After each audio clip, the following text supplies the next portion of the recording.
All right. So this is our eighth Tequila Tuesday now.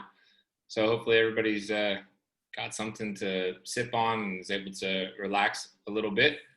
Really excited for Michelle to be here today and come talk with us. Michelle and my wife work together in, well, I'll let her explain the capacity, right? But she's a licensed therapist here in Austin. And, we're talking back and forth, all of us here on the Zoom. And then, my wife and I, and at some point, I think Janet was talking to Michelle and kicked around the idea to have Michelle come here and talk to us about kind of normalizing mental health during the pandemic and all the work from home stress that we're dealing with and parenting stress and trying to be a teacher and everything else that's just kind of going on. And thought it would be kind of cool to offer all of us in this group the opportunity to talk to an actual professional about how to handle all this rather than, bozos like me and whoever else on LinkedIn trying to give their advice about, how to take care of yourself and that kind of thing. So, we'll just have I'm going to turn it over to Michelle. She'll, do her thing and we'll have a good conversation.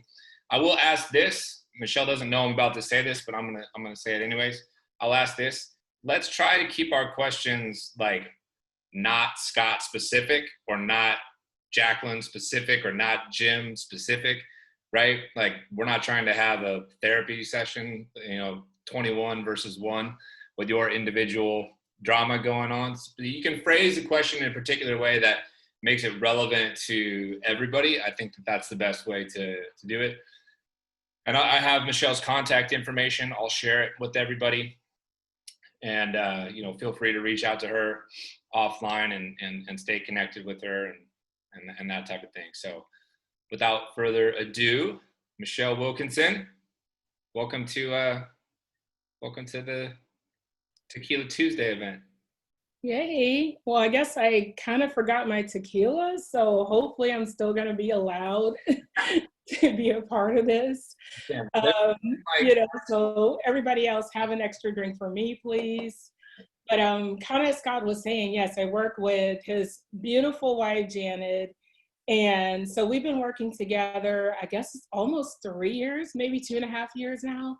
And so I've been a therapist or doing something psychological for probably, I don't know, the last 15 or so years. I lost count after a while.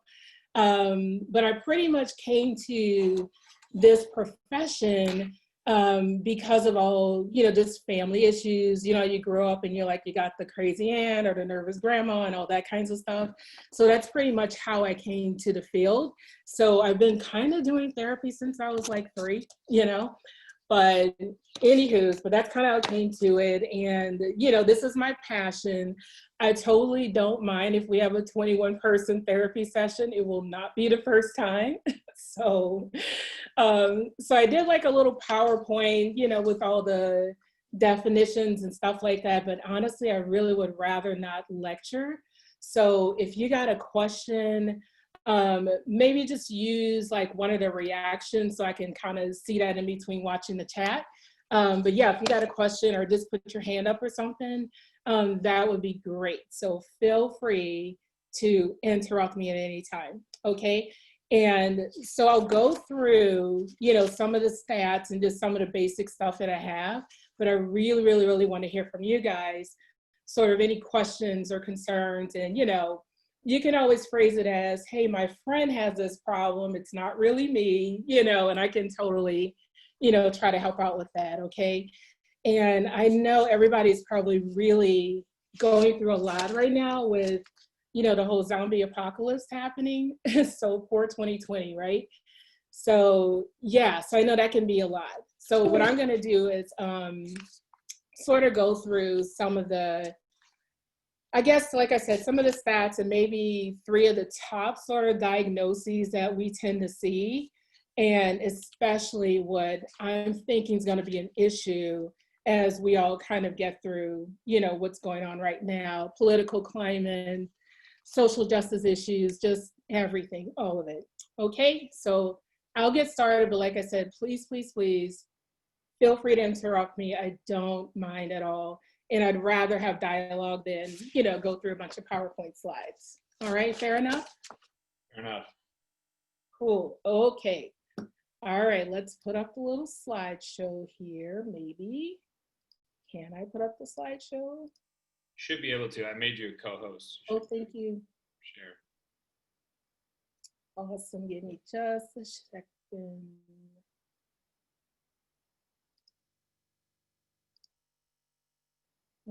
Okay. And while I'm getting this together, guys, so like I said, I'll kind of do just a quick overview of, just sort of the things that I kind of see that are prevalent. All right. And let's see. All right. And I'm looking for my Google file here. Maybe not. Maybe so. Okay. Open. All right. Well, it looks like I'm having a little trouble. Hang on, guys. Technology, right? It's okay. We're in sales. Every single one of us is the sales presentation that has flow.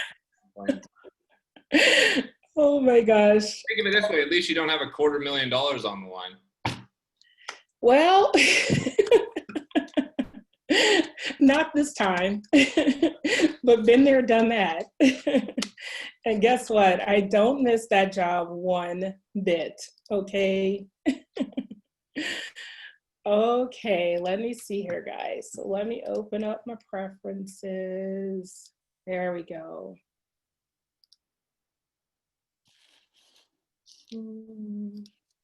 Sorry, I didn't even have my privacy available to share. Okay, well, I don't want to keep delaying. So if you guys are okay without a PowerPoint, I will do that instead. So I really don't want us to, be sitting here watching me click boxes. Okay, so anyway, I can always show you pictures, right? Yeah. So anyways, well, like I said, I just wanted to talk more about like just normalizing mental health. So just some interesting facts for you. There are maybe around 44 million adults experiencing a mental health issue every year. So that's about 1 in 5 people have a diagnosable mental health condition that you actually could get treatment for. Okay, so it's not just the friend who is, you might say, oh, that person's a little OCD or what have you. Like this is actually something diagnosed that, you can pretty much, actually get treatment for. Over the course of a lifetime, probably about 50% of people start to show signs of mental health issues kind of in those early adolescent years. So somewhere around, 14 or so, you start to see the onset of mental illness. And by probably about 24, if someone does have something, it's definitely starting to present, okay? So that's sort of, just some of the basic stuff there. And can you guys guess what might be some of the top diagnoses? Anybody? Anybody? Depression, anxiety. Those are the first 2 that come to mind. Yeah. No fair, Scott. I don't have a cheat sheet. I know. I'm like, you got Janet. Is she giving you information back there? One guest on Family Feud. I know, right? So yeah, okay. Well, I'm seeing you guys writing definitely here in the chat, and so yeah. So actually, depression, anxiety for sure. Anxiety is probably the number one. That's about 19% of people are dealing with anxiety. Depression is probably second in line, so somewhere around 7% of the population. And actually third, and I was kind of surprised because I would have picked bipolar or something like that, but it's actually post-traumatic stress disorder. Yeah, so a lot of PTSD happening right about now. And that's over the course of any given year. These are sort of the averages. So my experience has been probably earlier on in career, I saw a lot more depression happening, but somewhere we had some sort of a shift, and now anxiety is definitely, definitely taken over. Okay, so, mhm. All right. So what is mental health?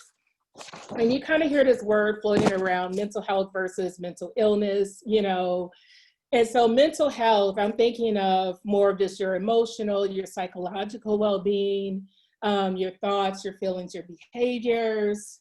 What else? Your ability to deal with stress, coping skills, that kind of stuff. What else? Maybe the way you make choices. And then, mental health overall spans across your lifetime. So the same as your physical health, you got to exercise, you got to eat well.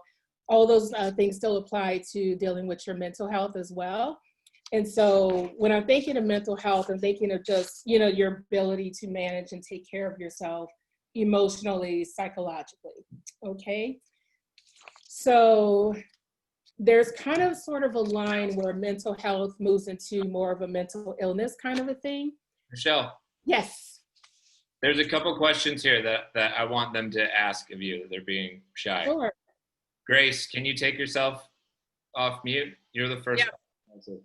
Thank you. I wasn't sure. I was like, do we ask them in the chat? Do we unmute ourselves? What do we do? You're good.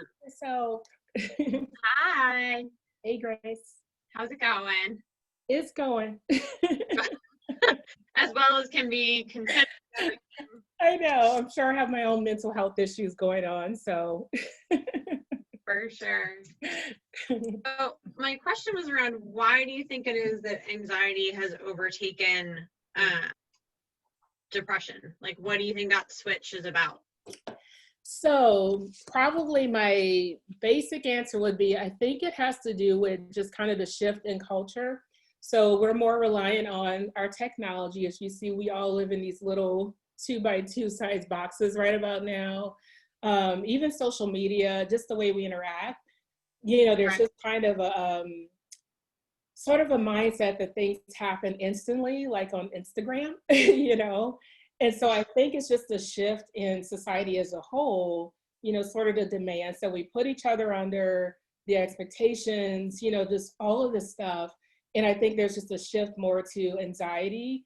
When I think of anxiety, I'm thinking about, sort of performance-based. So I'll use the example of social media. If you're looking on Instagram, you're seeing all the pretty pictures, it's kind of giving you the impression that this is how people live. But at the same time, I'm like, well, that's not exactly real. But if that's your expectation, if that's the standard, if you're feeling anything less than that, usually some anxiety about, am I measuring up?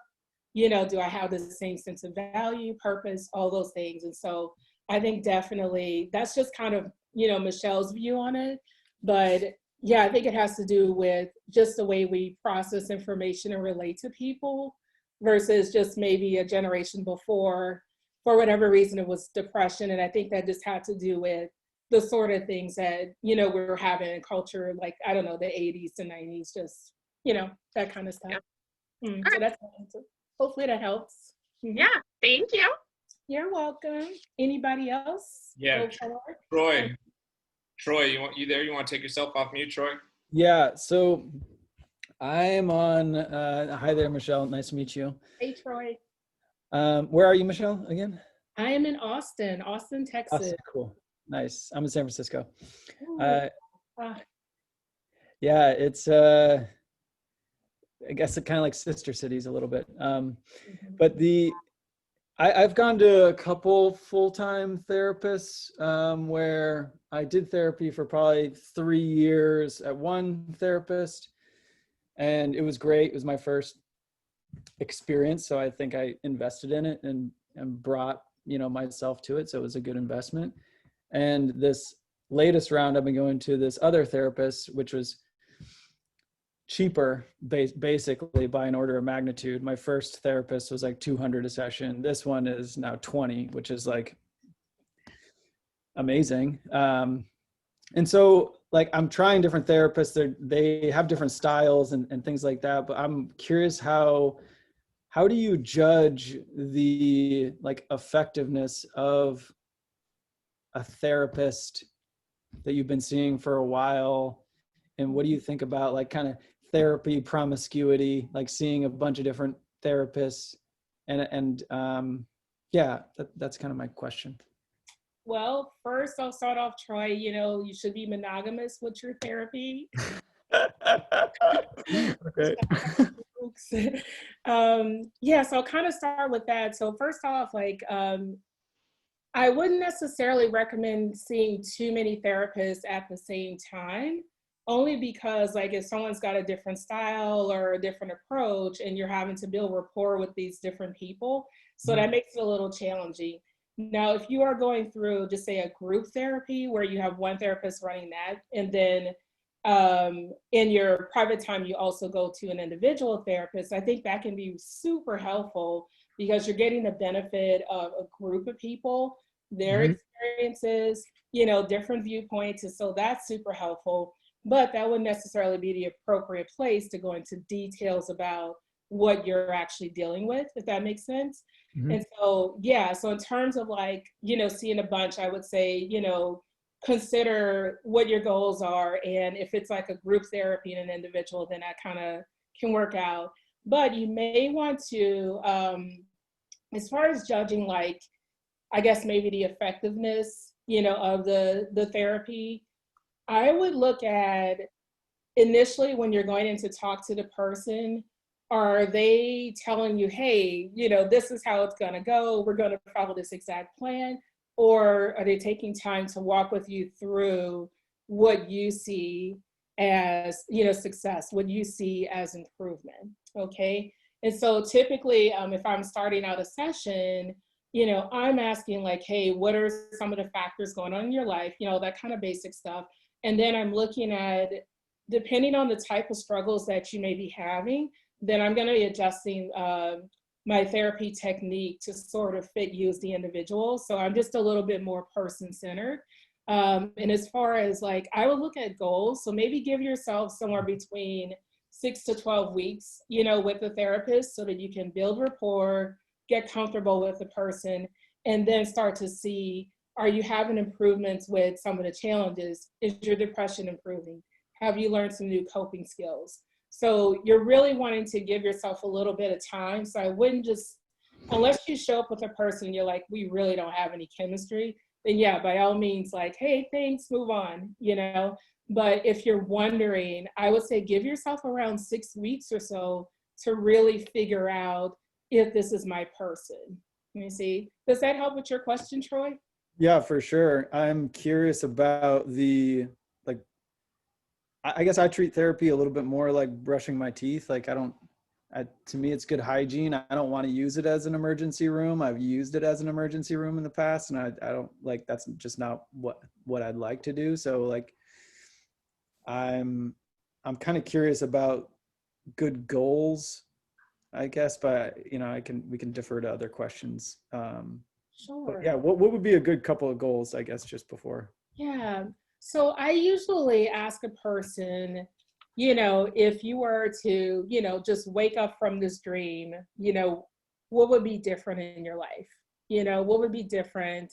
If you had a magic wand, what would you change? So try to make it simple so that applies to everyone. It's like Yeah. Yeah. So it's like, what would you do? What would be different? How would you know that you changed? So for example, if you say, hey, I want to improve depression, well, do I want to have, less time spent recovering from depression, less time spent, in deep depression? And I'll go into a little detail about what depression might look like as well. But yeah, but for example, like I would sort to, I would kind of think about, well, what do I want to see at the end? How will I know if that's, am I getting towards that? So I know I'm not being super specific, but basically I like to use the idea like, hey, if I had a magic wand, what would I change? And hopefully the therapist is able to walk you through what's realistic for change, because sometimes we do want some miracles. I've tried, but my wand's broken today. Sorry, guys. So yeah, but I kind of look at it that way. Does that help you guys in terms of like thinking about how to get to a goal? I think just knowing that like you should have goals with therapy is like kind of nice for me to hear as well. But I'll go on mute for now. No problem. Anthony, did you want to ask your question? Yeah, absolutely. First of all, really appreciate you coming on, Michelle. Yeah, for me, just I guess out of nowhere, you know, I'll just feel random bouts of panic. You know, it's that feeling of anxiety. Yeah. And I have no idea where it's coming from. Sometimes, you know, I'll have difficulty sleeping. My brain just keeps going. And so I'll have to, you know, keep the TV on to kind of drown out the noise, or I'll just randomly wake up in the middle of the night. And I'm trying to figure out kind of where that may be coming from. You know, I typically, you know, I'm in control of things I'm that are within my control. You know, I exercise regularly, work out 5-6 days a week, you know, and so I'm just kind of wondering, you know, what your take is on that scenario in particular, or that sort of mindset where it just kind of pops in out of nowhere. And what are your recommendations? You know, some of the things that I take right now are like ashwagandha, 5-HTP, L-theanine, right? Just to kind of like all these different mood enhancers things. But I'd love your professional opinion on that. Sure. And so I won't go too deep into it because that would require us to have like an actual like session. But just for a general overview for everyone, because like I said, obviously, you know, anxiety is the big diagnosis right now. And so I come from a place of more something called biopsychosocial theory. And so basically that means I'm looking at what are some biological factors. So like, you know, just genetics, is there any family history of anxiety? You know, just how your family dealt with stress, you know, just different approaches like that. And you did mention like diet and exercise stuff, those things as well. You know, if there's any substance abuse issues, too much caffeine. I mean, so you can go along, you know, down the road, anything that's biological or physiological. Another area I'm looking at is psychologically. And so what are your thoughts about, you know, your approach to problems, like how, because it depends, like sometimes that's a cultural thing, you know, how someone behaves towards a particular incident or situation or just day-to-day life. So some of us will call anxiety, oh, I feel stressed out, you know, so it may still be anxiety, but we just call it by a different name, you see? So psychological, just kind of like, are there any other cognitive issues that have happened? Do you have any coping skills? And coping skills, well, you got healthy and unhealthy ones, but coping skills are basically just how you deal with it, you see? So I would wonder about that. And then the last area is kind of social. And so in that social area, that's where I got to like just cultural norms, family upbringing. Are you isolated? Well, you know, we're probably all kind of isolated to a certain degree right now. You know, just what you expose yourself to over the course of a day or a week. So when someone comes in and they're like, man, this anxiety is hitting me out of nowhere, I'm kind of wondering, well, let's think backwards. You know, what do you listen to? What are your podcasts? What are you watching? Are you scrolling all day? You know, so basically what information are you taking in? Because we think that we're looking at stuff passively, but in reality, it's getting into your subconscious. And then in the middle of the night, you're like, why am I dreaming about zombies? I'm like, well, you watch a lot of zombie shows. So that might be it, you know? So yeah, so I kind of look at it that way, you know, like just on a surface level, let's think backwards. What do you do over the course of the day, over the course of a week? You know, what's been happening in your life over the last month, the last 6 months, you know? And then another part of that, I think, is we're all experiencing kind of a global sort of panic for very obvious reasons, okay? So unless you've been living under a rock, and that would be safer right now, you know, I'm sure that everybody's experiencing a certain level of anxiety. And anxiety is basically that profound loss of control. And so I would kind of think about like, are there areas of life that I'm just feeling out of control? And it could be anything. It's like, well, there's a pandemic. Is that affecting sales? You know, Is this going to affect me financially in a few quarters? You know, so I mean, I would look at it kind of from that standpoint of, okay, what am I feeling that profound loss of control with? And that might be the thing that's triggering the anxiety. So it may not be a specific, I am doing things to make me panic, but it's just when you finally get a little bit of quiet time, or it's the end of the day and it's like, whoa, what's happening? You know, your brain is finally, it's not being distracted by all the stuff you normally do. And so it has time to just sit and think. You see, so does that help? Does that answer your question? Absolutely. Thank you so much. Cool. I got a slew of questions here, Michelle. So I got a little bit of a queue going. So Jacqueline, let's go to you next. Hi, Michelle. Thank you so much for joining us. Of course. Thank you. So I wanted to know, PTSD has been brought up a few times in the chat. So it's clearly a hot topic. My partner suffers from it, and full transparency, I'm a Sicilian, you know, spitball fire, and it's triggered by loud noises and tonality. And I don't come from this world, full transparency. So I don't know how to deal with it. And I want to know, what are some ways, from someone who has no experience with this, what can I do to be a better partner? What can we do for anyone that knows anyone in their world that suffers from this to not trigger it? Any advice you have around that would be awesome. Oh boy, how much time do we have, Scott? This could take a while. No, I'll give you the. Got an hour. Okay, awesome. I'll give you the Reader's Digest version. I don't think we have a Reader's Digest anymore, but you get the picture. So, so PTSD. So basically, you know, everyone's heard it, you know, heard about it. I guess you hear about it more so now too, but it's post-traumatic stress disorder. It can result from almost just about anything. It just depends on a person's level of sensitivity to being affected by certain stimuli long-term. So one person may experience, just say, maybe it's a bad accident, or maybe it's even something like divorce of parents, and that totally threw off their life as a kid, you see? And so one person may have certain protective factors that help them to be resilient, and they have a little bit of PTSD, but it's not as severe. And then others, just for whatever reason, you know, we develop kind of as Jacqueline was saying, you know, that sensitivity to certain sounds, you know, maybe having flashbacks or having these awful memories that come out of nowhere, maybe panic and anxiety, you know, just feeling hypervigilant where you're on edge all the time. Just a bunch, you know, a lot of sleep disturbance, you know, a lot of avoidance behaviors where you're just trying to avoid people, places, or things that remind you of or similar to the event or things that you've gone through in your life, okay?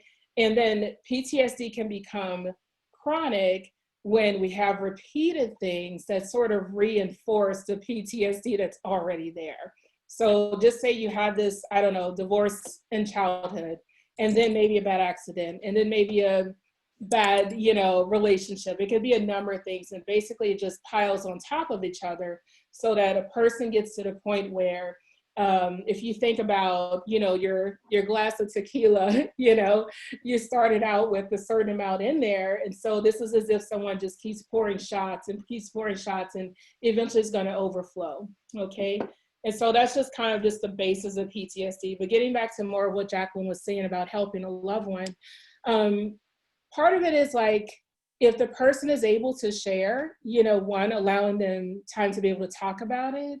I always suggest making sure that they go to a professional or find a, you know, some type of group setting. I think group can be really, really helpful for this because you really need to know that you're not alone, okay? And so sometimes it gets a little too heavy just for the loved one to handle. So I'm all about definitely get professional help if you know the person has PTSD. Then as far as how you can help, figuring out what some of the triggers are. So it might be impossible to just say, well, I'm just going to be quiet if I know I'm an expressive person, right? I like to call it expressive, right? And so, yeah, so if you know that you're expressive, you know, it's kind of one, not reacting so strongly when your loved one shows whatever their reaction is.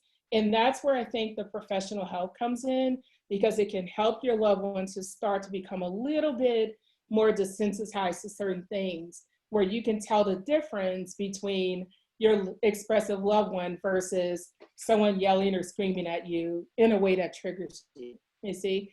And so a lot of patience, of course, a whole lot of patience and compassion, understanding that when your loved one is maybe reacting or, you know, being a certain type of way, or maybe they're moody or what have you, not necessarily taking that personally, but understanding that, okay, he's got his challenge, he's got to work through that.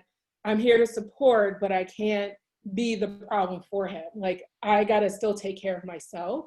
So, you know, having sort of a healthy emotional boundary there, you know, of just understanding, okay, it will be impossible to be quiet every day, Jacqueline. Like, Right. that can't be the goal, right? Because that means you'd have to become another person. So that can't be the goal. So just kind of, you know, putting it that way, like, okay, here's who I am. When I'm talking loud or expressing myself, I'm not necessarily coming at you.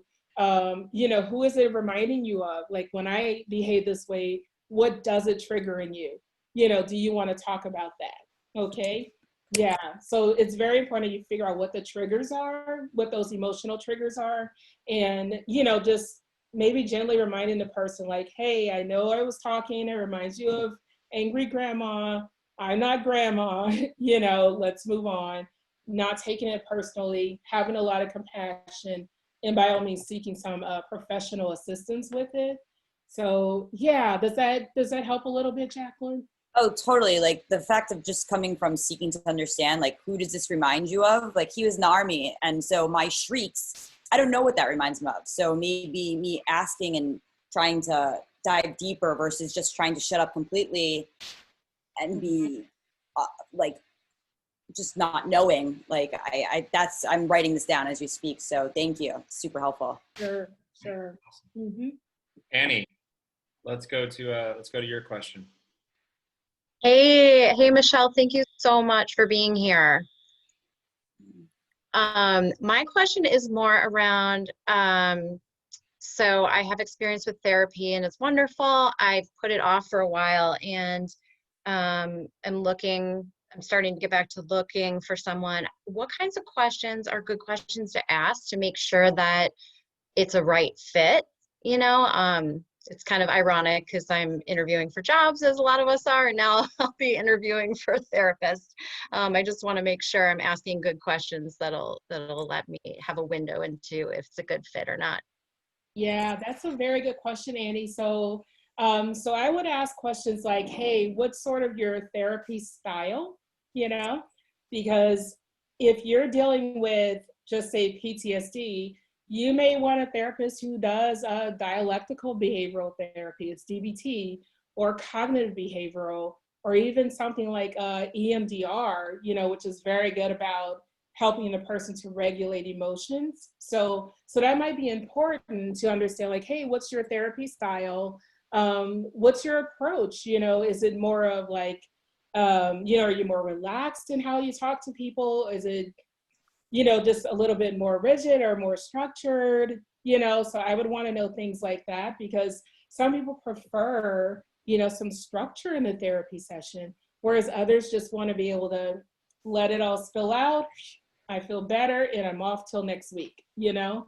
So I would kind of wonder about, like, hey, what's your approach to, you know, to people that you're taking in, you know, for therapy?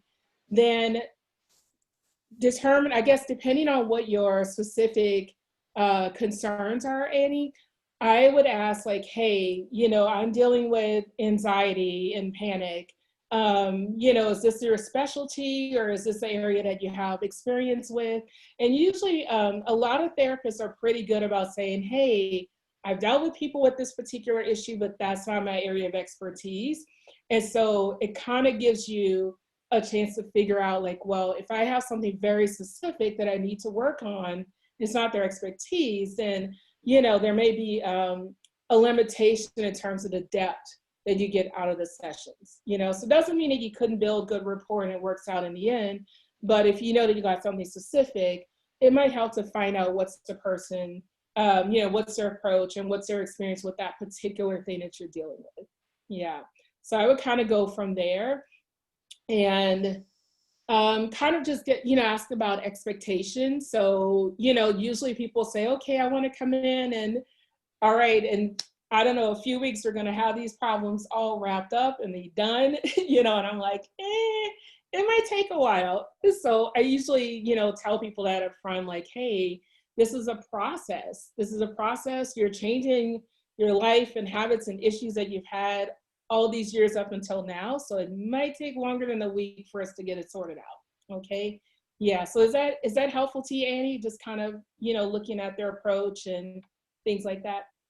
Yeah, absolutely. Especially, I hadn't thought about that, asking, like, what's the timeline for this possibly? That's really helpful. Yeah, it's been a while since I've had to ask these things, so it's super helpful. Thank you. Cool. Mm-hmm. Paige McMahon, are you ready? Hello, yes. Hi. Thanks so much, Michelle, for being here. So my question, I guess, is a little similar to Jacqueline's and asking what can you do to help, but I was wondering if you often see PTSD episodes kind of come out when somebody may be drinking heavily and it's almost like they become a different version of themselves that's a little more not as typical, and then kind of fall into a panic. Is there something that you can do in the moment to help them when they're very worked up, other than telling them to maybe not drink as much? That is a good question, Paige. So here's the thing. Slight chance you'll be able to reason with a person who's under the influence. First off, like if you think about like the human brain and all that stuff. So right here in the frontal lobe, right in the front of the head is where we make all our decisions and kind of think ahead and plan. Well, when you drink alcohol, basically you just shut all that stuff down. And so that's why some people, they drink, they start to get free. Their social anxiety is gone. So it kind of gets rid of that filter that we have right in the front of our heads. So trying to reason with a person while they're under the influence is, I'm just like, good luck, So my advice would be, if you know that this is a pattern of behavior, that I would think about my timing. Maybe talk to the person, if they have a nice, good meal, or they already have their morning coffee, they're not in a rush on their way to something. And, they're maybe at the beginning of their drinks, not at the end of their drinks. Okay. So think about your timing and maybe talk with the person like, hey, when they're calm, preferably when they're sober, and then talk through like, hey, looks like, drinking's making this worse. And by the way, drinking absolutely would make it worse, So looks like this is making this worse. And it's difficult for me to talk with you, when you're having an episode, because you have these highs and lows and I don't really know how to manage that, and there's not really something you can do while the person is actively, kind of got all this stuff going on. So I would think more about, back to kind of keeping boundaries for yourself, and if you can communicate that to the person up front, like, hey, in a calm moment, that, by the way, when you get to acting this way, and I know it's going to trigger certain things and it's going to make, for a difficult time, I am going to remove myself from the situation, or I am going to, so kind of think about, all right, creating a little space there. Then when a person comes to, think about kind of the same advice when, just, getting professional help, So I think Jacqueline had asked about that. So professional help in that case, because if someone has got a pattern of, just say possibly alcohol abuse and PTSD, you're going to see a lot of co-occurring disorders just because of the nature of it. So yeah, whenever that's happening, that might be just a bit much for a loved one to take on all for themselves. So, I would really advise you to kind of focus on, how can I maintain a boundary when they are, sober-minded? How can we talk through some of these things? Think about what are some of the triggers or the warning signs. So if you notice that, man, it was a hard day, or maybe it's a family member who causes, that emotional trigger. Oh, well, he talked to his mom today. it's going to be a rough night, you see? So it's kind of thinking ahead and being preventative, like, hey, do you want to talk about that conversation with your mom? Versus jumping to how can I get rid of the feeling or cover it up? You see, does that help, Paige? I'm going to go over to Jim. I'm cutting in line a little bit. Hey, Michelle, really appreciate you tonight.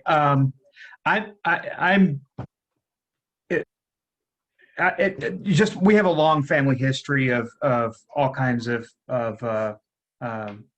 issues, and I've just never been in a place where I felt comfortable reaching out and looking for a therapist. I'm at that point now, but I don't even know where to begin. I don't know what to look for. I don't know who to reach out to. I also have to deal with high deductibles, so that's something I have to consider. Like if this isn't a good match for the first 2 or 3 sessions, I'm out several $100s that I can't afford to pay right now. Where do you recommend somebody just begins? Mm-hmm. Very good question. So Jim, are you here in Texas or where are you? I'm in Dallas, the better part of Texas. Well, I lived in Dallas, and I'm gonna have to disagree. Yeah, no, y'all are in Austin. I can't argue with you. Thank you.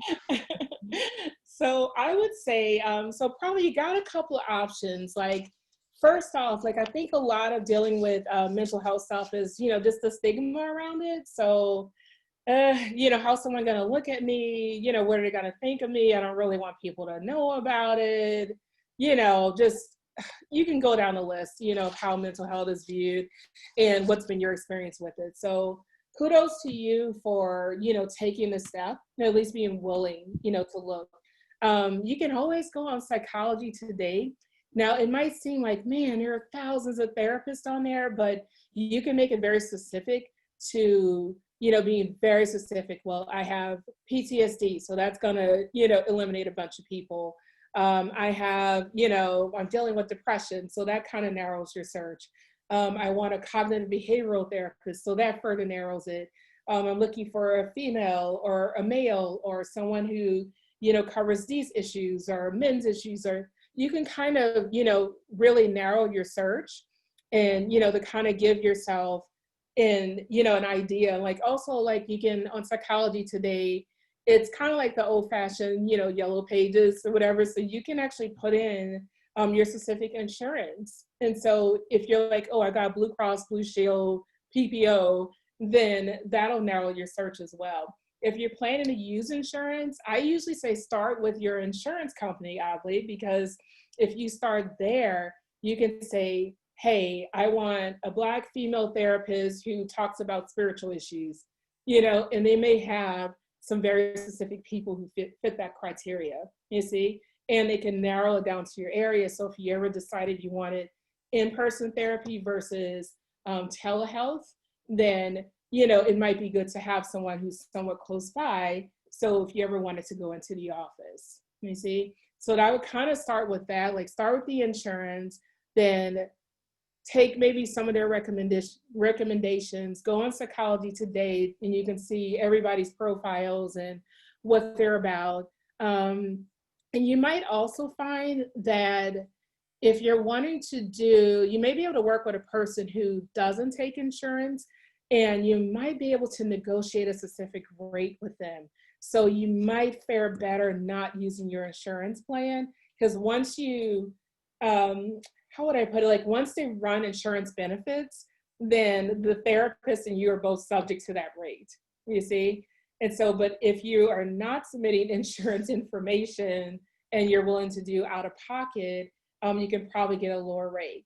You can also ask to meet with an LPC intern, because LPC interns, they're already trained and ready to go. It's just you have to work under another professional before you can open your own private practice, okay? But they're already trained, they're licensed, and they're ready to go, so they charge a lower rate because they're under that supervision. That might be an option, is asking for an intern, and usually the rates are gonna be a lot lower. I think in Dallas, they're running like maybe even as low as $50 up to maybe $120. And so, but you probably could find someone closer to like $50 or $75. That might be a better route to go. you're still getting, like I said, a trained, experienced person. It's just they're under supervision until they can, go the private route. Yeah, is there something like a generalist or like a general practitioner that you could start with? Because I don't know what I got. I know I got I've probably got a little bit of everything, or I don't know if I have anything at all. But is that just a kind of a good starting point? Sort of. So for therapists, basically you look at the licensure. So if someone is a licensed professional counselor like myself, we cover everything. So I actually like when people have everything wrong or right. Like I always joke and say, I don't know any normal people. So if you present normal, I probably have to discharge you from services anyway. So, but I mean, usually look for a licensed professional counselor because they're typically able to cover a broad area. And then you can look specifically, like if man, I kind of got this or that struggle, or I kind of got this or that family history, then you can start looking to see who may address some of those family of origin issues. So I would kind of go that route. And then if you are working with a licensed clinical social worker, a lot of times they're going to have a wealth of experience as well. And, they may even have like some very unique specialties because of the type of training that they get. So I think anytime you're looking at an LPC or an LCSW, you're probably going to get a person who can handle a variety of things. Okay, so I would look at the licensure. Psychologists, it's kind of a mixed bag because some do counseling and some only do psychological testing or, other academic stuff. So so you'd have to look for a psychologist that actually does, therapy, but know that will come at a premium. Okay, thank you so much. You're welcome. All right, let's go to Joe Beth. Are you still there, Joe Beth? Yeah, I'm here. Joe Beth. Hey guys. So yeah, I guess what I was thinking about is, and I know I'm not alone in dealing with this, is that a lot of my problems can be traced back to just a crippling fear of failure. And especially in sales where everything's just so, just black and white, I guess. So I was just curious what like thoughts and tips you had on like how to deal with that. I guess for me, I know I get in a place where I think if I just think about it enough, then I can figure it out and figure out how to like manipulate the situation. Mm-hmm. Yeah, so fear of failure is usually one, it's probably rooted in some perfectionism. And so kind of an all or nothing thinking. So it's either I make this perfect sale in this exact way, or I've completely failed.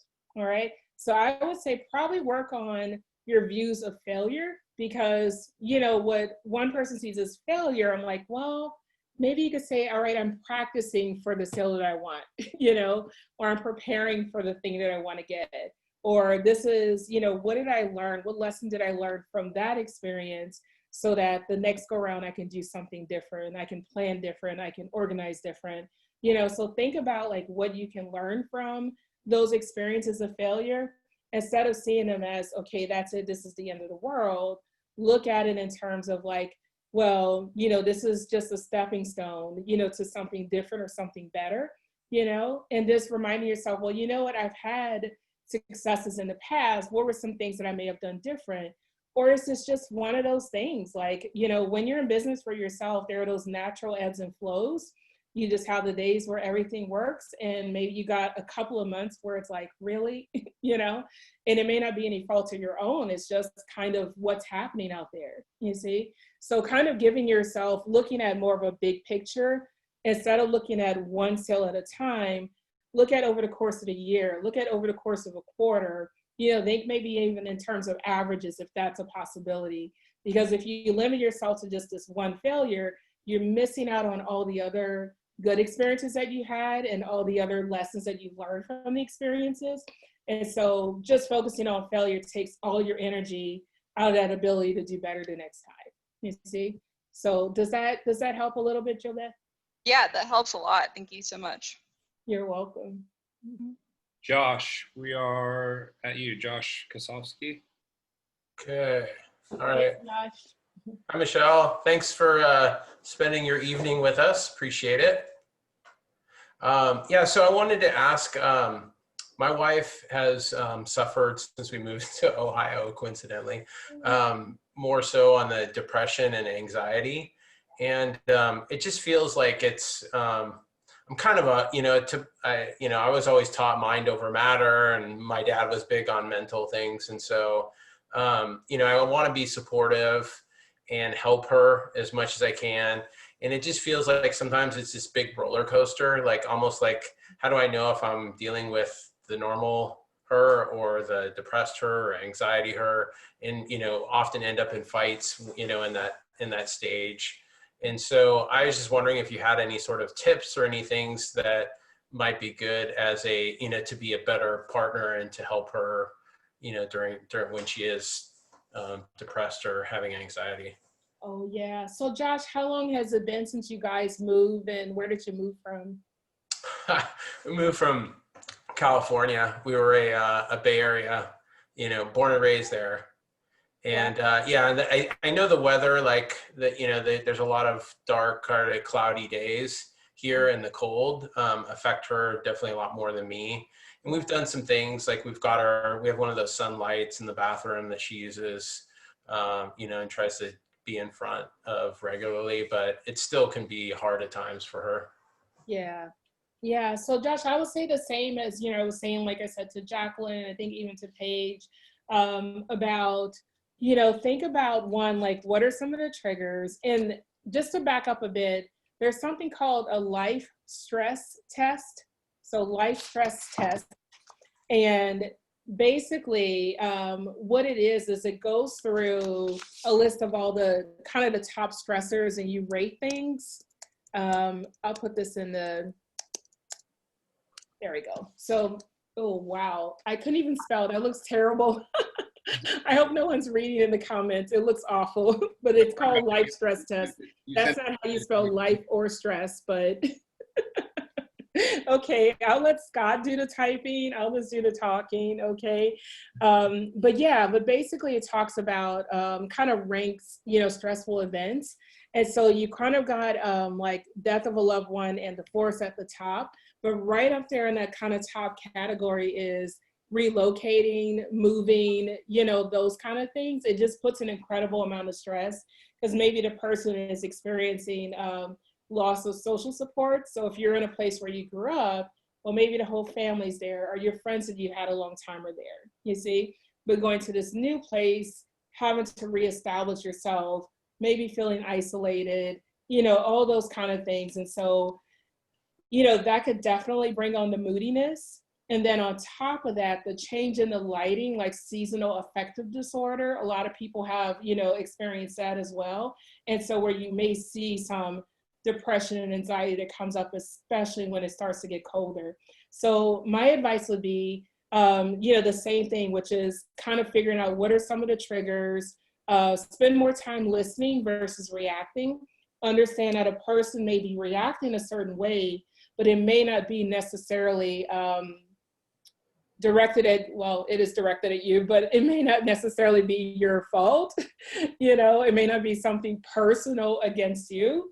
It's just kind of like, okay, everyone's allowed to have their feelings, thoughts, and behaviors, you see? So kind of maybe taking it a little less personally. So creating an emotional boundary for yourself with that, boundaries kind of apply to any kind of mental health issues basically, but make a little boundary for yourself, and just think about like, well, how is she going about,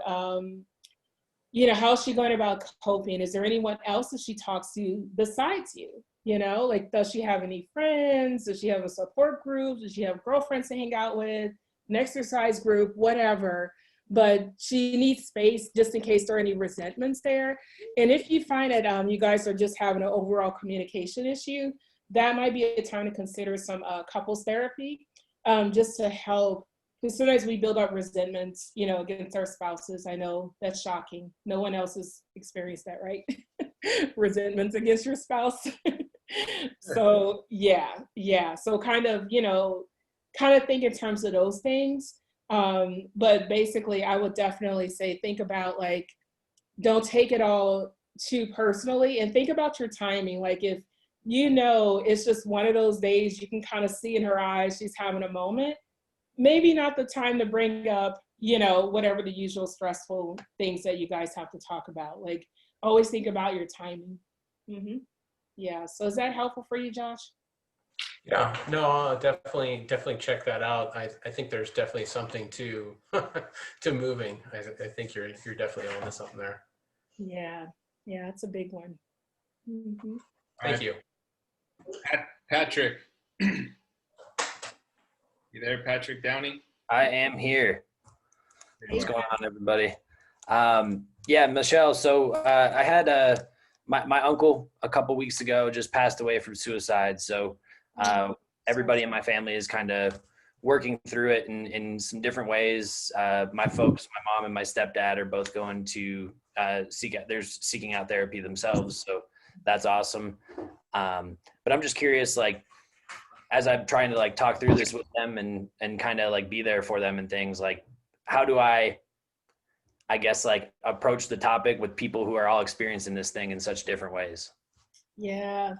Oh man, that's a hard one, Patrick. It really is, because, you know, they're experiencing grief, you know, everyone's experiencing grief. And so grief, you know, there are a lot of stages, you know, so you can look that up there, you know, commonly about 5 stages of grief. Now, that's not to imply that it happens in this beautiful linear path over a very specific amount of time. It could be, I'm sad for months and then I'm raging angry, or I'm in denial, like, well, there's no way this happened, or why did this happen? So, you know, so there's just a variety of ways that people are gonna approach it.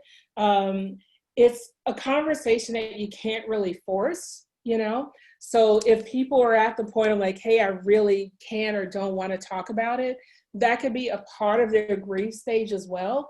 So, you know, that might be worth like, hey, having a little family sit down if you have a family that's close like that. And if you guys want to talk about it, just letting each person have their thoughts and feelings about it, you know, just whatever it is, not having any judgments around that. Because some people are going to be mad, you know, some people are going to feel resentment and anger about like, why did this person do this, you know? And then others will be just sad, or like I said, very much in denial or bargaining. But at some point, you know, kind of in ways you may come to some acceptance about what's happened. And when you get to that point, then you can kind of look at, well, do we have family history? Were there warning signs? You know, what would I say to a loved one in that case? Because that's important too, that, you know, if you're kind of worried about a person, you know, if your gut's telling you, oh, I'm not feeling so great about you right now, it's okay to ask someone, you know, if you know, are you at risk of hurting yourself? Or, you know, you wouldn't say at risk, that's how I would say it. But, you know, like, do you want to hurt yourself? Or have you thought about that before? No judgment in it. That's pretty common with depression, to have suicidal ideations or just that feeling of, well, I just don't want to live, you know? But when a person starts saying, I have a plan and I have access to a plan and I have these weapons or pills or what have you in the home, and I am going to do this on this day, you definitely want to, this is call the police, you know, bring them to the emergency room. This is, you know, that's crisis mode for sure. You know? Yeah, for sure. No, I think understanding the 5 stages of grief thing is going to be helpful for sure, just to understand everybody's probably at a different place when they're dealing with all that stuff. But one thing I might throw out there for the group is, like, my uncle was a very successful guy. He was a CEO of a big company, and, you know, he was most people from the outside would look at him and be like, hey, this guy's got it all. And he had some major mental health issues, and there's a lot more to it than just being successful in a business standpoint. Yeah, thank you for saying that, Patrick, because that is a very good point, that mental illness, you know, it does not care if you're rich or poor or green or orange or any of that, you know, because we see it all the time. You know, we've had a number of celebrities who have taken this path, you know, and they're celebrities, they're famous, they're rich, they're successful, right? But all those things don't necessarily bring that sense of fulfillment, you know, that sense of purpose. And so if a person is not feeling that sense of purpose, They're not feeling, if all of their worth and value is tied to the next sale or the thing that they're doing, then, you know, if that's all to your life, and those things are important, but if that's all to you, then whenever that goes wrong, then, you know, there's no substance, there's nothing there to catch you, I guess, you know? So I think that's just a very good point, you know, that even successful people are at risk, you know, of, especially with depression, it looks very different. It's not all just sitting in bed crying, you know? For a lot of people, they go to work every day and they put on, you know, their emoji smile and they go about their way at the office. And a lot of times people just don't know, but it's the faraway stares, it's the isolating, it's the not responding to text messages, it's the not showing up for family events, you know, it's, they're not on social media if you know they're usually active. So it's all those little things, you know, and like I said before, maybe it looks like, man, I'm just stressed out all the time, you know, but stress is just code word for a bunch of, you know, mental health things that could be going on. Yeah, so that's a really good point, Patrick. Mm-hmm. Thank you, guys. Yeah. All right, we're gonna go to Nat. You there, Nat? Yep, I'm here.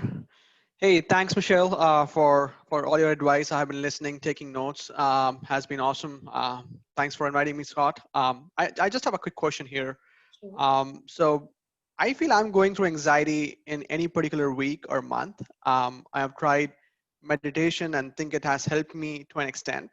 My question is, how much meditating really helps versus seeking a therapist and talking through things? You know, I mean, how do you find that you really need a therapist for yourself? And adding a little more background to this, my mom is a little hyperactive and has some anxiety issues. And maybe because of that, I don't know. I'll pause there.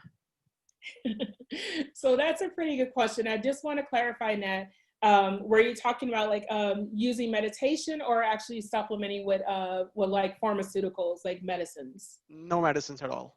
Okay, so meditation, I think, is super helpful. So it is one of those things that can actually help to restructure your brain. And so I guess if you continue to do it and practice it, it's cumulative. So it continues to work more and more. Ginger. What was that? Oh, sorry. Okay, someone was talking. But yeah, so anyway, it continues to work more and more. So I think it's really helpful to do that. But I think that there's really not a substitute for having a professional in your life. I am obviously biased and think everyone should go to therapy. You don't have to have a problem. It's just nice to get a different. My name is Josh Kosofsky. Sorry, I muted him. Oh, thank you. So yeah, so basically I think that you can't really replace a professional in your life. It's like saying, well, I'm going to start giving myself haircuts, or I'm going to start doing, you know, all the things. Like I'm going to do surgery on my own arm. Like, no, I can't, you know, I can't do it. So yeah, it's probably a good idea to go see your surgeon, right? And so mental health is the same way. Like sometimes there's an idea like our brain is somewhere on the shelf over here and our body is somewhere over there and they're independent, but really mental health and physical health are all one and the same. And so if you know that you would not operate on your own arm, then don't only, you know, seek out mental health through self-help. Self-help is important, but it doesn't replace the, you know, the added benefit of a professional. And there are all kinds of professionals. You can even find someone who is big on mindfulness tools. And maybe there's a direction of guiding you even with meditation, because as you know, there are a lot of different ways that you can meditate. And so it could be a matter of just making some adjustments there, you see? So it does help to go ahead and, you know, kind of bring that, you know, that professional on board just to get a nice objective evaluation of what you're going through and whether these are just coping skills that you might be able to improve, or if you're needing, you know, any additional support with that. Does that make sense? It does, yeah. Thanks for that. You're welcome. Okay. Michelle, I have a special guest for you. Ooh. Janet! Yay! Hey, Janet. Are you feeding Scott answers back there? Because, you know, he's on point. He found the compassion fatigue life stress test. And, you know, I'm like, okay, that's impressive, Scott. Therapy skills are still there a little bit, just a little bit. Good to see you. That's my wife, Janet, everybody, for everybody who doesn't know. Yes, Janet, the most amazing person ever. So I'm also biased about Janet too. Go to Alexine. Are you ready, Alexine? Mm-hmm. Hi, nice to virtually meet you. Yes. So kind of actually blends well, or sort of blends with the last question a little bit. This is like a three-parter, so let me know if I need to repeat any of it. But essentially, I think like my main overarching question is, if you don't have like a specific, I don't know if issue is the right word, but topic or area of interest, is it still, but you're interested in potentially looking into therapy, would you still recommend going? And if so, where do you even start the conversation? Do you just like go and plop down and let them dissect you? Or I guess that's part of it. And then the last part of this question is, then do you have like a specific goal in mind that you're trying to work towards, or are you just kind of just starting a conversation and seeing how it evolves? Yeah, so that's a really good question, Alexine. And so I think first off, like, even if you don't have any specific issue or just not sure what the specific issue is, I think that's a good place to start with, like, hey, you know, I would start with finding someone that you just feel comfortable talking with, because that kind of helps. You want to feel comfortable with the therapist, right? So you may have to either email a few folks, or if they do consultations, maybe do a few of those. But yeah, so it might be a series of just trying a person or two out. The other thing I would look at is, and let me see, I'm trying to make sure I'm following. Okay, what was the second part of the question? Just kind of, how do you, I guess, like, how do you start, if you do then go to therapy knowing that you don't have a specific issue or topic, how do you even start the I mean, I assume they are gifted at guiding you through conversations, but. yeah, so I always tell people, like, hey, okay, I can talk for hours. It's what I do for a living. I have no problem talking for hours.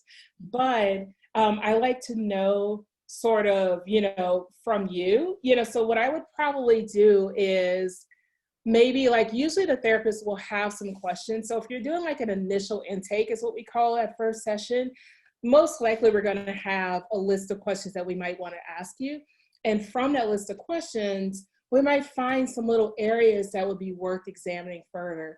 For me, I typically ask, like, hey, have you had any experience with, you know, kind of the big three: anxiety, depression, bipolar, PTSD, you know, what's your family take on things like that? Do you have a family history of any of this? You know, have you experienced any recent issues or things in the last 5 years or the last 6 months? So I would kind of look at things like that and maybe start from there. And typically what I find is, you know, usually something will come up, we'll examine it, and then that'll springboard into something that turns out was really the issue. And then we end up focusing on that and building goals around that. And so it may take a few sessions, which is why I mentioned before, try the person out. If you feel comfortable with them, try them out for about 6 sessions or so, because it might take a few rounds of asking you what feels like the same questions over and over, but we're listening for something very specific, you know? And so with that, that will help you and your therapist. So you want a therapist who's going to work with you on setting goals, and not just say, oh, these are your problems, these are the 5 things, you know? It's like, no, you kind of want that exchange, because if not, then it's the other person just telling you what to do, and that's not always the best, you know, therapeutic relationship. I think, in my opinion, it works better when you're working alongside the person and you're deciding, because ultimately you're really the expert on your life. I'm just here to kind of guide you in that direction, okay? So yeah, but usually most therapists are pretty good about hearing things that you don't realize that you're saying. Awesome, thank you. That was super helpful. Cool, thank you. John's turn. Want to go next? I just saw your question in there. Sure. I mean, and it's supposed to be about everyone and not just me, but I haven't seen, I think actually for one girlfriend a long time ago, we saw a couples therapist once. and the therapist just said it was all her fault, and we broke up like a week later. Oh my gosh. That was my own experience with therapy, really. But like, I reached out to Scott when I needed help. Like, how important is it? And I know Scott actually has a psychology degree and is like a special person and all that. But how important is it to see? No, I didn't, Jill. How important is it to like see a professional versus just talk to someone or like get it off your chest or whatever, you know? Yeah, that's a good question. So I think it depends. So if your particular problem, situation, whatever it is, has gotten to the point that it's affecting you socially, you know, like you're breaking up with folks or whatever, you know, so it's affecting you socially, or it's affecting you in terms of work or career, or it's affecting, you know, just kind of your ability to interact with other people. It's affecting your ability to, you know, cope and do the things that you feel are healthiest for your life. So anytime you start to dip into the side of like, you know, I'm not functioning so well, that's probably a good time. And like I said, I'm a little biased, guys. I think you should go and see a therapist all the time because it's wonderful, you know? But in terms of like, hey, do I just talk to my buddy about it? Like, by all means, even a good therapist will advise you to build up your social support network, because it's very important that you have other people that you trust and that you can confide in. It doesn't have to be a whole therapy session with them, but it's just important you know that you're supported, because, you know, your therapist is only there for maybe a couple hours a week. So, you know, it does help to build up a healthy support network as well.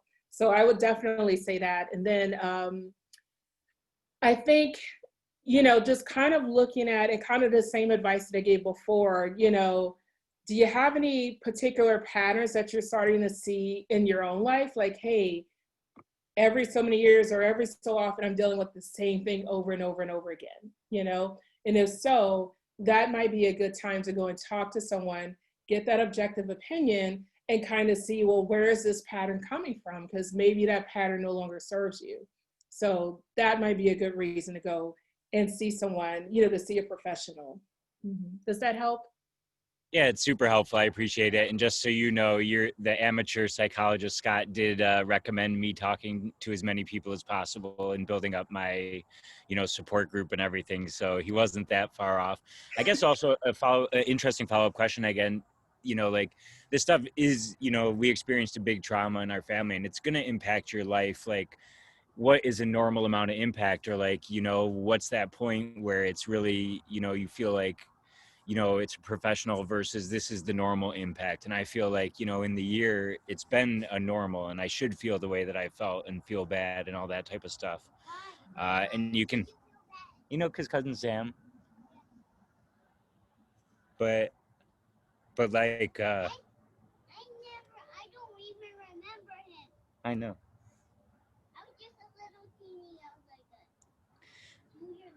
So also, like, you know, I'm a high achieving type of person that can feel like you can overcome anything. And, you know, I do feel a lot differently now than when it happened exactly. So I feel like there has been a lot of progress. So I guess the question would be for, you know, if it's more in general, how can you tell like where that fine line is, where it's like a normal bad feeling, particularly like with COVID, when I ask people how they're doing, how you doing COVID adjusted or 220, you know, 2020 adjusted or whatever, versus like, you know, a worse feeling that, you know, needs to be addressed or whatever. Mm-hmm. And I would say, first off, like everyone's gonna have, you know, a bad day sometimes, right? Or a bad week or a bad month, you know, bad years, you know, so everyone's gonna experience like some level of stress that does feel a little bit unmanageable.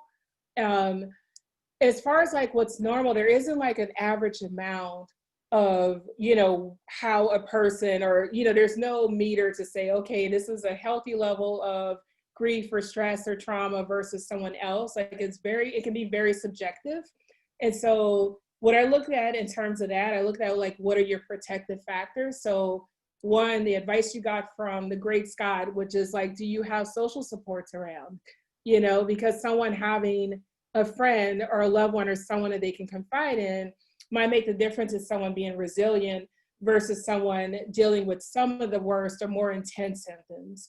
of like PTSD or trauma or what have you. Okay. So I would look at like, what's your support network like?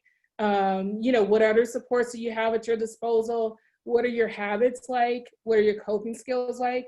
So when you have a lot of those things in place, it doesn't, you know, prevent you from never experiencing a hard time, but it might be just a thing to help you to bounce back, you see? So I don't know that you can get rid of the hard time altogether, but you might have that extra support might help you to be more resilient and have the ability to bounce back. So I wouldn't put a number or an amount because it's just very subjective. You know, one person might be intensely traumatized by something that someone else is like, man, that's hard, but it's not the end of the world. But, you know, it just really depends on, you know, on the individual. Mm-hmm. We're going to go to one more question.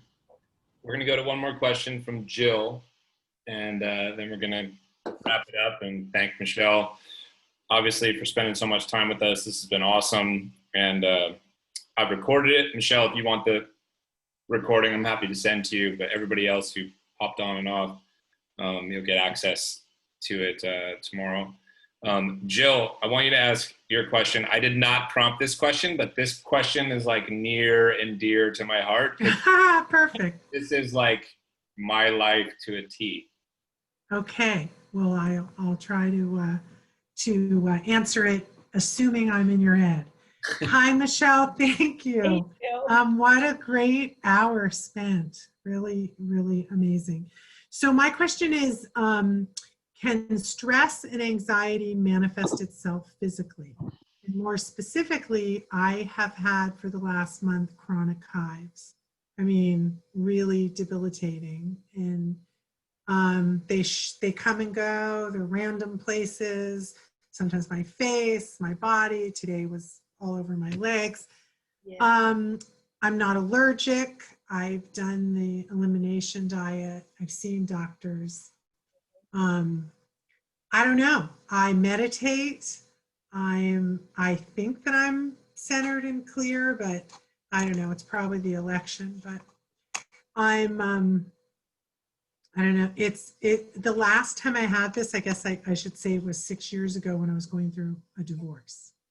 Yeah. So I haven't had them since, and I'm kind of at my wit's end, I guess. Yeah. Yeah, Jill, that's a really, really good question, by the way. That is great, because the simple answer is yes. Yes, because as I mentioned before, even with the biopsychosocial theory, you know, all those things, like there's just no way to take your brain and put it on the shelf and treat it over here and your body just go along as normal. You know, I understand that like our modern medicine kind of suggests that, you know, when we like. Well, yeah, I've seen all kinds of doctors, and no one has suggested it's stress or emotionally related. And you know, my life is pretty good in every other area except for Western doctor. Yes. Yeah, every Western. Well, yeah, that's true. Yeah. I've been to acupuncture too, but it hasn't helped. Yeah. So when you know that you've eliminated, literally you did the elimination diet and you've eliminated all the other possibilities. So there's not an allergy, there's not an underlying, you know, physical only condition, which like I said, I don't think so. Doesn't even exist. Really, your whole mind and body are connected. You know, like it all functions together. So absolutely, anxiety is a very, very physical thing. It's physical and it's emotional. So one, you're having a emotional response that could even be subconscious, you know, because when emotions happen, it's like you react to something apart from your brain stopping to think about reacting to it, you see? Then you have the feelings of anxiety, which, you know, that's when you are thinking about different things, you've experienced different things, you know, all that kinds of stuff. And then very, very much like when there's a buildup of cortisol and all these other stressful hormones in the body, you know, like this is your body's way of alerting you that, hey, I'm going through something. I need you to take care of me, you see? And so our body will send us all kinds of signals, you know, maybe it's chronic back pain. You hear that a lot where you don't have a back injury, but you're always aching, you know, so think about that. Like, you know, our brains are set up that like if we were, I don't know, still cave dwellers or what have you, and you're walking down a road and you see a giant, saber-tooth tiger coming at you, cortisol kicks in, you run away really fast, but ideally you would get a chance to calm down, you see? But our modern world, we don't have that advantage. It's like we're being chased by that tiger all day, every day. So imagine your stress levels are they're constantly high. And so high cortisol, like it takes a lot of work and effort to actually start to bring that down and correct those hormonal shifts and neurochemicals and everything else that's happening in your body like that. So but very, very much so. People do tend to experience all these, we call it psychosomatic symptoms. So it's psychosomatic symptoms, meaning like there's something psychological, but it's driving a physical response, you see? And so, no, I do. Yeah. So if you were recommending therapy, I'm assuming because it seems like for so many of us with so many varying degrees of issues, it seems to be a good idea to talk to someone about it. What type of therapy is best for psychosomatic issues, or definitely cognitive behavioral therapy is kind of the standard. So I've done that. Cognitive behavioral therapy is sort of like the ballet of therapy. So if you take ballet, that's your foundation for all your other types of dance.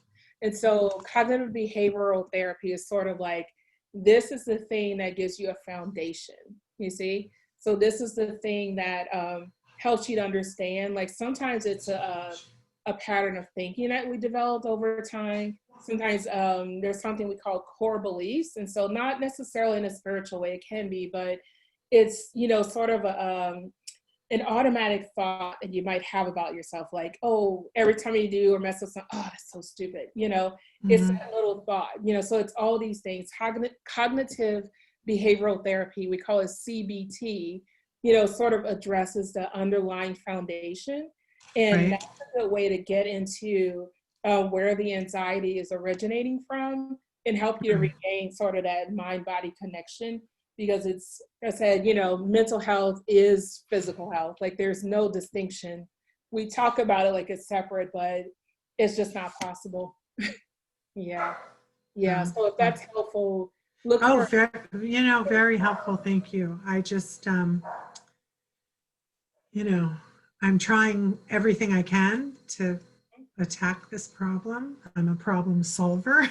That's what I do. So, and this one's eluded me. So thank you so much. I can speak from experience here because please do. I have multiple autoimmune diseases and have had them for 20 years. Yeah, I read it in your book. It stole 4 years of my life, as most of y'all know, or at least some of you. So feel free to hit me up later, Jill. I have thank you. Information and content for days, and I've tried every fucking witch doctor potion and type of therapy and treatment that there is for all this stuff.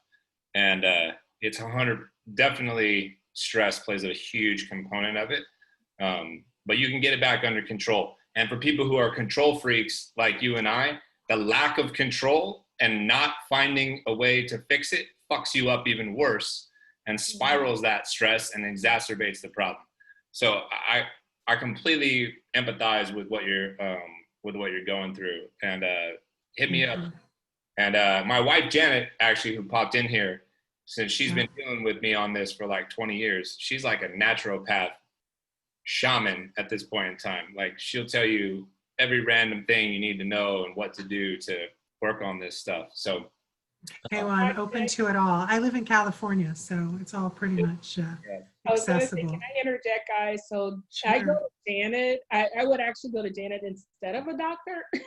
Oh, wow. Okay, good. I have this much faith in her. So yeah, but just little things. I'm like, Janet, this is or that. And she's like, oh, you just need some of this. I'm like, yes, that's what I. Awesome. Well, I'll set up office hours with Janet. Thank you. Thanks, Scott. I appreciate you doing this, and I appreciate your offer. Really great. So I've shared a couple times Michelle's info. I'm gonna do it one more time, and y'all can just reach out to her and say thank you or follow up with her, ask her more questions. Thank you. This has been awesome, Michelle. I've been thinking to myself the whole time here, like, I wonder how we can scale this kind of like conversation, because, you know, the profession of sales is rife with people who are dealing with mental health issues. Not that we're unique from any other discipline. Sales in particular, like, you know, it's a very, very high stress job, right? And, you know, a lot of people who end up in sales come from kind of busted up, messed up backgrounds and have been through some shit, you know? It's just as facts, right? So this has been super helpful, and I'm really grateful for you spending some time with us, and I know everybody else is. So just wanted to say thank you once again. Oh, thank you guys. I'm just so appreciative. Like, this is me in my element. I like doing this almost as much as I like doing therapy. So I love talking about mental health. And yeah, so apparently we did not need the slideshow today. So No. I actually ended up covering everything. So that was pretty funny. But yeah, I'm totally open to this kind of thing. And so yeah, feel free, shoot me an email or a text or whatever. I think my info's somewhere in there from Scott. And yeah, but I'd be happy to chat with you more, or I'm thinking about setting up some groups, you know, private groups. So that might be, you know, something coming through the pipelines, you know, at some point as well. So, but yeah, but just thank you. I appreciate all the kind words. And like I said, this is absolutely something I'm passionate about. Hopefully you could see that. And yeah, you know, so I really appreciated the opportunity. Thank you, Scott. And thank you everybody for listening. Thank you all. Thank you. Hi, baby. See y'all next time. Hi.